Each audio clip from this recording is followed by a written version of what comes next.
is up, Hardwood Huddle Nation? We are continuing our trip through the elimination rounds, and another team has joined those ranks. This one kind of hurts me because it's my hometown Houston Rockets, but this team experienced a tremendous amount of growth this season, and when the playoffs started, they ran into a Golden State Warriors team that was re-energized and revamped by hey, give Jimmy Butler credit. He's been just what the Warriors needed, and I certainly doubted that at the time. So the Warriors were the #1 defensive team after the trade deadline, and the Rockets struggled to score in critical moments, although they made it a 7-game series. And there were a couple of games where Jalen Green even showed up, and Fred VanVleet showed up a couple of times. But what we know for sure about the Rockets is that Alperen Sengun and Amen Thompson are going to be the consistent studs for the team. What are they going to do going forward? Well, Raphael Stone, they're talking about consistency and standing pat and keeping this young team together, and I'm all for that, with one exception. Something a championship team has to have is the guy who, when you desperately need a shot in a Game 7 to stop a run, this is the guy who's going to make that shot. It wasn't Sengun, who was being guarded by the 6'4" Brandon Podziemski, who Sengun had no business not scoring 50 against him.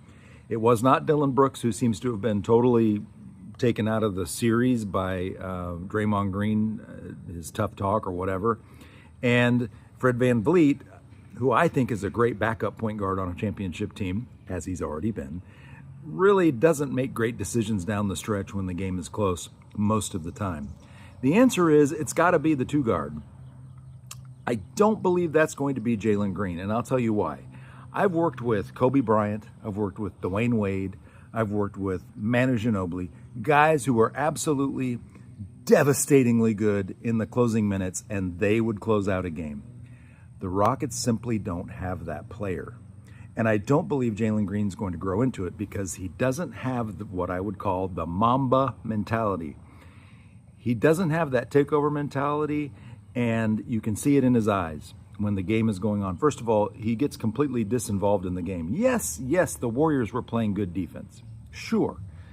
That's what happens in a 7-game series. Teams figure you out, and you have to score anyway.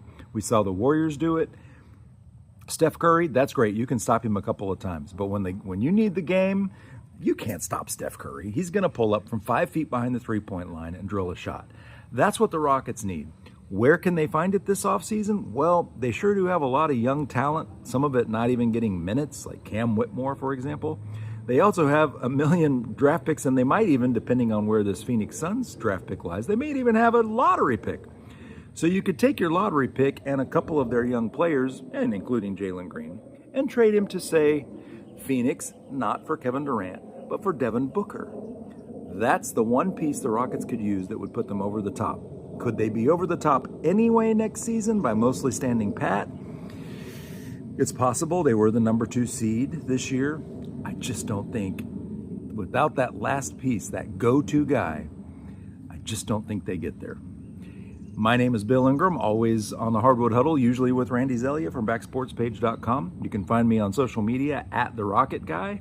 I mostly check Blue Sky these days. I do occasionally check in with what's left of Twitter. And my personal sports blog is Not Another Sports Article, NASA, on Substack, and it is free. Thanks for watching. Have a good day.